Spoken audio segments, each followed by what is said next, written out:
안녕하세요. 주말농장 텃밭 이야기입니다. 오늘은 저처럼 5도 2촌이나 4도 3촌 주말농장을 계획하고 계신 분들을 위해 땅 사실 때 도움이 될 만한 정보들과 그리고 땅 사시고 제일 먼저 해야 할 5가지를 저의 경험을 통해 얘기해 볼까 합니다.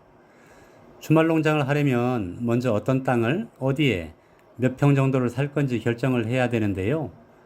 여유 있게 주말 농장을 하려면 적어도 농지든 대지든 한 100평에서 200평 정도를 추천드리고 싶습니다.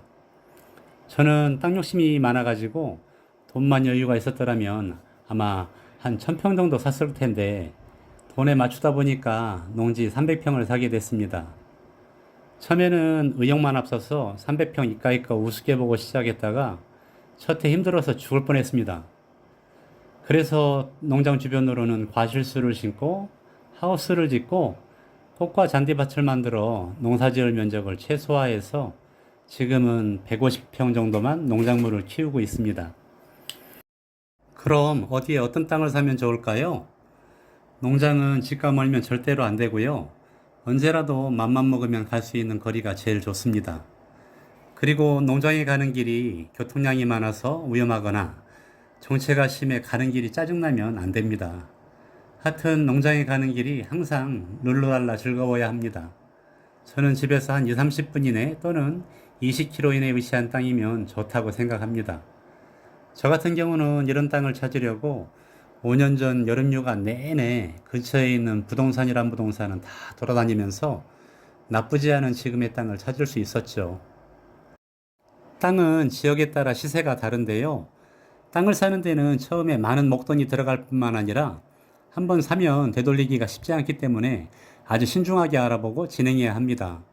농지든 대지든 미래 투자 가치까지 생각하면서 시세에 맞는 질 좋은 땅을 찾기 위해서는 먼저 여러 군데 부동산에 직접 방문해서 충분히 상담을 한 후에 매물 정보를 꼼꼼히 확인하시는 게 중요합니다. 옛날 스마트폰이 없던 시절에는 땅 위치를 모르기 때문에 부동산 사장하고 동행해서 돌아다녔는데요.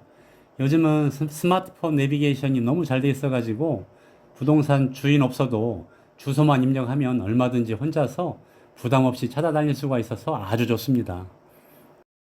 저는 땅 보러 댕길 때 몇 가지 나만의 기준이 있었는데요. 일단 누구한테도 간섭받지 않는 나만을 위한 공간을 원했기 때문에 원주민들이 많지 않은 인적 드문 그런 땅을 원했습니다. 사람마다 성격이 다르고 취향이 다르기 때문에 이게 정답이라고는 말씀드리지 않겠습니다. 그리고 일조량이 많은 남양이 좋고요. 작은 개울도 있고 뷰도 좋으면 최고겠죠. 그리고 폭우로 인한 침수나 산사태 위험은 없는지, 주변에 화장장 같은 혐오시설은 없는지, 또 고압선 같은 것은 없는지, 지형적인 부분도 엄청 중요하겠죠. 마지막으로 전기 상하수도 같은 기반 시설까지 깔려 있으면 금상첨화입니다. 이런 땅이 있을까요? 그래도 비스무리한 땅이라도 찾아는 봐야겠죠? 땅은 가급적 겨울에 보러 댕기라는 말이 있는데요. 근데 저는 그걸 무시하고 한여름 땡볕에 땅을 보러 댕겼습니다. 여름에는 수풀이 우거져서 주변 지형지물들이 잘 보이지 않습니다. 근데 겨울이 돼서 낙엽이 지고 나면 여름에 보이지 않던 것들이 적나라하게 드러나는데요. 제 땅이 그랬습니다. 여름에 땅 보러 왔을 때는 몰랐는데 겨울에 낙엽이 지고 나서야 제 땅 주변에 산소가 10개가 넘는다는 사실을 알게 되었습니다. 처음에는 저녁에 어둑어둑해지면 인적도 없고 하니까 농장이 무섭더라고요.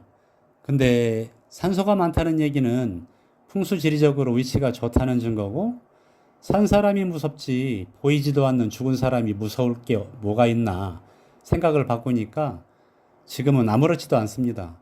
한마디로 살아있는 내가 갑인 거죠. 이렇게 저는 발바닥 땀나도록 그 더운 여름 2주 정도 발품을 판 끝에 지금의 꽤 괜찮은 땅을 계약하게 되었습니다. 제 땅은 처음에 자두나무와 대추나무가 심어져 있는 과수원이었는데요. 앞에 말씀드렸듯이 여름에 땅 보러 왔을 때는 풀이 우거져서 잘 몰랐었는데 겨울이 돼서 보니까 땅 지면이 길보다 1.5m는 꺼져 있는 분지더라고요. 그래서 차도 될 수가 없고 비 오면 물도 잘 빠지지 않고 그래서 땅을 길높이와 맞추기 위해 1.5m 정도 성토를 하기로 결정을 했죠. 이런 일을 안 해봐서 잘 모르니까 거래했던 부동산 사장한테 성토업체를 소개를 받아 믿고 맡겼는데 작업이 끝나고 나서 일부 불량흙이 섞인 사실을 뒤늦게 알게 되었습니다. 어떻게 산 땅인데 처음에는 하늘이 무너져 내리는 기분이었죠. 알고 보니 부동산 사장과 성토업체 사장놈이 한통속이 되어 사기를 친 거죠. 백방으로 따져먹고 여기저기 도움을 요청했는데 그놈들은 배째라식으로 나오더라고요. 그래서 할 수 없지 제 돈으로 포크레인 장비 2대를 불러서 땅을 뒤집어 엎었습니다. 불량흙이 밑으로 가고 기존의 흙이 위로 올라오게 만든 거죠. 그렇게 성토 사건은 마무리가 되었는데요. 제가 그동안 회사 생활만 하다 보니까 바깥 세상 돌아가는 걸 잘 몰라서 바보같이 당했다고 생각하니까 너무너무 분하고 억울해서 며칠 동안 잠을 못 자겠더라고요. 혹시 제 영상을 보시는 분들 중에 성토를 하게 되면 흙이 어디에서 오는지 반드시 직접 찾아가서 두 눈으로 확인을 하시기 바라고요. 참고로 흙은 모래 성분이 많은 물 빠짐이 좋은 흙을 추천드립니다. 그리고 중요한 거 하나 더. 성토 대금은 한 방에 주지 말고 작업 다 끝난 뒤에 꼭 확인을 한 다음에 문제가 없을 때 잔금을 지불할 것을 명심하시기 바랍니다. 제 녹두리가 좀 길었습니다. 어찌됐든 땅을 사고 나면 이제 빼박입니다. 되돌리기가 쉽지 않거든요. 처음에는 성취감에 마냥 행복한데요. 시간이 지나면서 무엇부터 해야 할지 막막하죠. 그럼 이제 땅을 사고 제일 먼저 준비해야 할 5가지를 얘기해 볼까요? 첫 번째, 전기를 제일 먼저 설치해야 합니다. 전기 없이는 가능한 일이 거의 없습니다. 가장 중요한 스마트폰 충전도 안 되거든요. 두 번째로, 휴식할 수 있는 공간인데요. 컨테이너 형식으로 된 체류형 쉼터나 저 같은 하우스 정도면 충분할 것 같습니다. 세 번째는 씻고 농작물에 물을 줄 수 있는 수도 시설이 반드시 준비되어야 하고요. 네 번째, 수세식이든 재래식이든 화장실이 반드시 필요합니다. 그리고 마지막 5번째, 농사는 절대로 무리해서 지으면 안 됩니다.